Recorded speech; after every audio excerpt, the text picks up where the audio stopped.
lying to you, saying nothing's going on, and it's her that he's cheating with. Yeah, betrayal is really a devastating thing. At the end of any marriage is very sad. At 60 years old, Shania Twain stands not just as a music icon, but as a living testament to survival, reinvention, and emotional honesty.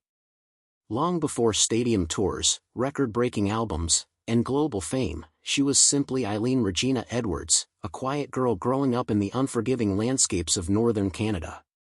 Born on August 28, 1965, in Windsor, Ontario, and raised in Timmins, her early life was defined by scarcity rather than comfort. Poverty was not an abstract concept in her childhood, it was a daily reality. Food was often limited, clothes were passed down and worn thin, and stability was something she learned not to expect. Yet within that hardship, something powerful was quietly forming.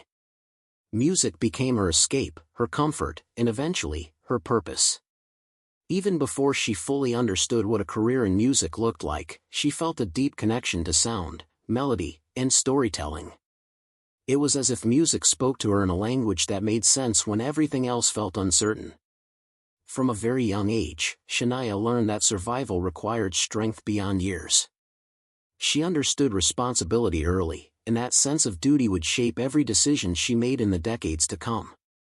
While other children her age were focused on school and play, Shania was performing in small bars and clubs, singing late into the night to help her family survive. She wasn't legally old enough to be there, yet her voice carried a maturity that belied her age. Those early performances were not glamorous.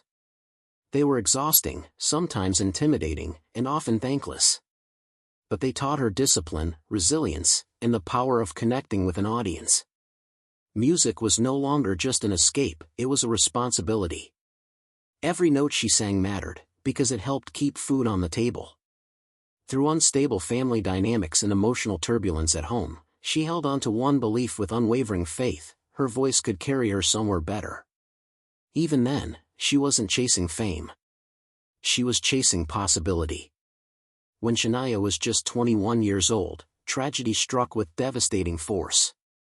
Her parents were killed in a sudden car accident, shattering what little sense of security she had known. In a single moment, her world changed forever. Grief was overwhelming, but there was no time to fall apart. She became the guardian of her younger siblings, stepping fully into the role of provider and protector. Dreams of stardom were placed on hold, not abandoned, but postponed. Family came first. Always. To support them, she accepted a steady singing job at the Deerhurst Resort in Ontario. Night after night, she performed for tourists and guests, pouring her heart into music while quietly carrying the weight of responsibility. Those years were marked by sacrifice, but they also revealed her strength. She was no longer just surviving, she was leading. In the early 1990s, Shania's persistence finally opened a door. She signed with Mercury Records and adopted the stage name Shania, a word derived from the Ojibwe language, meaning "on my way." It was more than a name, it was a declaration. Her self-titled debut album didn't immediately shake the industry, but it did something equally important. It reached the right ears. One of those ears belonged to legendary producer Robert John "Mutt" Lange. Known for shaping some of the biggest rock records in history, Lange heard something in Shania's voice that others had overlooked. What began as a professional inquiry soon turned into long, deeply personal phone conversations. Across miles and time zones, they talked about music, storytelling, ambition, and life itself. A creative connection formed first, followed by something far more intimate. When Shania and Lange finally met face-to-face in 1993, the chemistry was undeniable. Their connection was immediate and intense, both emotionally and artistically. That same year, they married, beginning one of the most powerful partnerships in modern music. Together, they created The Woman in Me in 1995, an album that didn't just succeed, but transformed country music. By blending pop melodies, rock energy, and country storytelling, Shania introduced a sound that felt bold, confident, and unapologetically modern. Songs like Any Man of Mine and Whose Bed Have Your Boots Been Under didn't just climb the charts, they challenged expectations. Shania wasn't fitting into country music, she was reshaping it. Then came Come On Over in 1997. The album didn't merely break records, it rewrote history. It became the best-selling studio album by a female artist in any genre, earning Shania a place among the most influential musicians of all time. With hits like Man, I Feel Like a Woman, You're Still the One, and from this moment on, she dominated radio, television, and global stages. Her music videos were iconic, her fashion fearless, and her presence undeniable. She represented confidence, independence, and emotional honesty. Millions saw themselves in her music, even if they had never listened to country before. Despite unprecedented success, personal challenges continued to follow. Motherhood brought joy when her son was born in 2001, but behind the scenes, cracks were forming. In 2008, her marriage to Lang collapsed under the weight of betrayal. The revelation of an affair involving someone from her closest inner circle devastated her. At nearly the same time, Shania faced another unimaginable blow. She was diagnosed with Lyme disease and dysphonia, conditions that severely damaged her vocal cords. Singing, her identity, her lifeline, was suddenly uncertain. For years, she struggled with fear, grief, and self-doubt. The woman who had filled stadiums now wondered if she would ever sing again. Recovery was slow and painful. Vocal therapy tested her patience. Emotionally, she had to confront the loss of her marriage, her voice, and her sense of control, all at once. But Shania had survived worse. Through discipline, humility, and sheer determination, she rebuilt her voice and her confidence. When she returned with the album Now in 2017, it wasn't just a comeback, it was proof of resilience. She had learned that success didn't mean never falling. It meant always rising. At 60, with decades of life behind her, Shania finally felt ready to speak openly about something she had carried quietly since childhood. In a recent interview, she revealed the deep and lasting influence of a musician she never met, but who shaped her musical soul, Ricky Nelson. As a young girl sitting in front of a small television in Timmins, she was captivated by his voice. There was something about its smoothness, its calm confidence, that stayed with her. He wasn't just a performer to her. He was an emotional anchor. During the hardest moments of her childhood, Nelson's music offered comfort. When life felt heavy beyond her years, his songs reminded her that beauty still existed. As she grew older and became a songwriter herself, she recognized something deeper. Ricky Nelson had effortlessly blended genres, country, rock, pop, long before it was fashionable. He crossed musical boundaries without asking permission. Unknowingly, he had planted a seed that would later bloom in Shania's own genre-defying work. For years, she kept this influence private. Not out of shame, but humility. Her career moved quickly, and the world focused on what she had become, not what had inspired her. But turning 60 brought clarity. Age, she said, brings honesty. It gives you permission to tell the full story. During her darkest health struggles, when she feared her voice was gone forever, she returned to the music that first made her believe. Ricky Nelson's songs reminded her why she fought to sing again. She never met him. He passed away in 1985. But his legacy lives within her artistry. At 60, she finally felt ready to say it out loud. Ricky Nelson helped shape her musical compass. And in sharing that truth, Shania Twain doesn't just honor an icon. She completes her own story, one of resilience, gratitude, and lifelong inspiration. Because sometimes, the voices that guide us the most are the ones we heard first, long before the world was listening.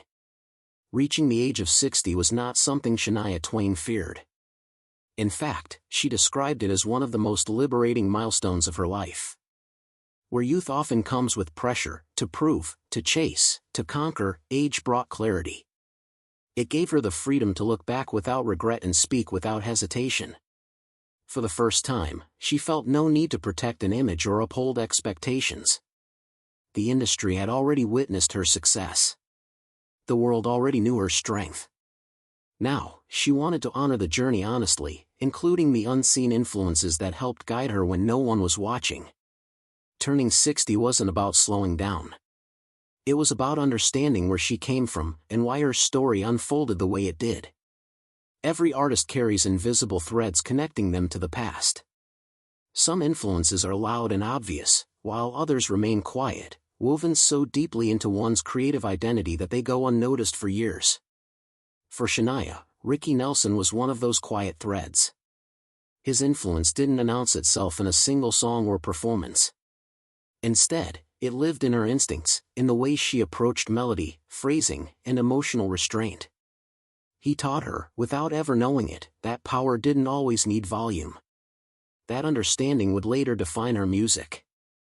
Even at her boldest, there was always a sense of control, warmth, and sincerity. A confidence that didn't shout, but resonated. One of the most striking elements of Shania Twain's career has always been her unapologetic confidence. In an industry that often tried to box women into narrow roles, she refused to shrink herself. She embraced femininity, strength, and vulnerability all at once. Looking back, she now sees how early influences like Ricky Nelson helped shape that mindset. He stood comfortably in his own space, never chasing trends, never forcing authenticity. That quiet self-assurance became a blueprint she would unknowingly follow decades later. When critics questioned her fusion of country and pop, she didn't defend herself. She simply kept creating. Because deep down, she trusted her musical compass. What audiences rarely see is the silence between success. The moments when the stage lights fade, the crowds disappear, and an artist is left alone with doubt. After her health struggles took her voice, those silent moments became overwhelming. She questioned her purpose. She questioned her identity. Music had always been her anchor, and suddenly, it felt like it had been taken away. During that period, she wasn't thinking about charts or awards. She was thinking about survival, about whether the girl who once sang to escape poverty still existed inside her. And it was during those moments that she returned, once again, to the music that first gave her hope. Listening to Ricky Nelson during her recovery wasn't about nostalgia. It was about reconnecting with the purest version of herself. The little girl sitting cross-legged on the floor, believing music could change everything. Those songs reminded her why she fell in love with music in the first place, not for fame, but for feeling. For connection. For comfort. She realized that healing didn't always come from moving forward. Sometimes, it came from going back, to the beginning, where the dream was still untouched by fear. Shania Twain's career has never followed a straight line.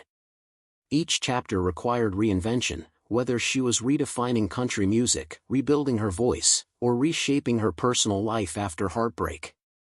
At 60, she embraces reinvention not as a necessity, but as a philosophy.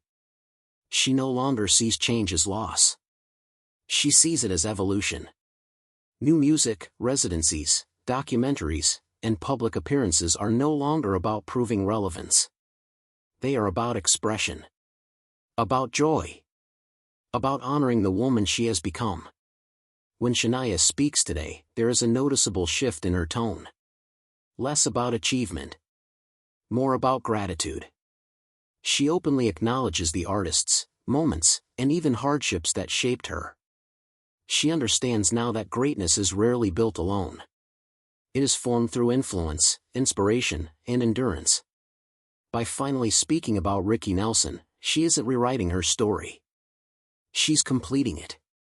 Shania Twain's legacy cannot be measured only in album sales or awards. It lives in the artists she inspired, the boundaries she pushed, and the lives she touched through honesty. Her openness at 60 sends a powerful message, that it's never too late to tell the truth, to give credit, or to reflect with grace. She reminds us that success doesn't erase struggle, and strength doesn't eliminate vulnerability. They coexist. Despite poverty, loss, betrayal, illness, and silence, the fire inside Shania Twain never truly went out. It flickered at times. It dimmed. But it always remained. That fire was first sparked by music that made her feel seen. Music that made her believe in possibility. Music that whispered hope when life felt overwhelming. And now, At 60, she finally allows herself to say it clearly, those early influences mattered. They shaped everything. Life has a way of bringing us full circle. The inspirations we begin with often return to us when we need them most. For Shania Twain, honoring Ricky Nelson is not about the past. It's about understanding how the past lives within us. As she looks ahead to new chapters, she does so with peace, gratitude, and honesty. She knows exactly who she is, and where her music came from. The truth she finally shared at 60 is simple, yet profound. No artist rises alone. Every voice is shaped by the echoes that came before it. By speaking openly now, Shania Twain gives fans something deeper than music. She gives them perspective. She gives them permission to reflect on their own influences, their own beginnings. And in doing so, she proves once again that authenticity, not perfection, is what truly lasts. There comes a moment in every long career when success itself begins to feel heavy. For Shania Twain, that realization didn't arrive during failure, it arrived at the peak. With records broken and expectations towering, the pressure to always be Shania Twain became exhausting. She later admitted that there were times when the world's image of her felt larger than the woman behind it. The applause was loud, but the responsibility to maintain perfection was louder. In those moments, she missed the simplicity of singing just to survive, just to feel something real. At 60, she understands that success without self-connection can quietly drain the soul. One of the hardest lessons Shania learned was separating who she was from how she was celebrated. Fame, while rewarding, can blur that line dangerously. When illness forced her into silence, she faced an uncomfortable truth: without her voice, who was she? That question haunted her during the years of recovery. But it also became a turning point. She learned that her worth was never tied to charts or tours. Music was her gift, not her identity. An understanding that freed her in ways success never could. For years, Shania protected her pain behind strength. Vulnerability felt risky in an industry that often punishes honesty. But as she grew older, she realized that silence was heavier than truth. Speaking openly about betrayal, illness, and fear wasn't easy. Yet each confession brought relief, not just to her, but to millions who saw their own struggles reflected in hers. At 60, vulnerability is no longer weakness to her. It is leadership. Strength, Shania believes, isn't about never breaking. It's about rebuilding without bitterness. She could have allowed betrayal to harden her heart. She could have allowed illness to steal her confidence. Instead, she chose softness, something far more difficult. That choice reshaped her music, her relationships, and her outlook on life. Strength, she learned, can exist quietly. It doesn't need applause. After public heartbreak, opening one's heart again takes courage. Shania found unexpected healing through shared pain. What began as understanding slowly turned into love, steady, patient, and grounded. This relationship wasn't built on fame or ambition, but on mutual respect and emotional safety. At this stage of life, love was no longer about intensity. It was about peace. Among all her roles, icon, pioneer, survivor, motherhood remains the most grounding. Being a mother reminded her of what truly mattered when the world felt overwhelming. Her son became a mirror reflecting both her strength and her humanity. Through him, she learned to slow down, to be present, and to protect joy. Motherhood didn't compete with her career. It balanced it.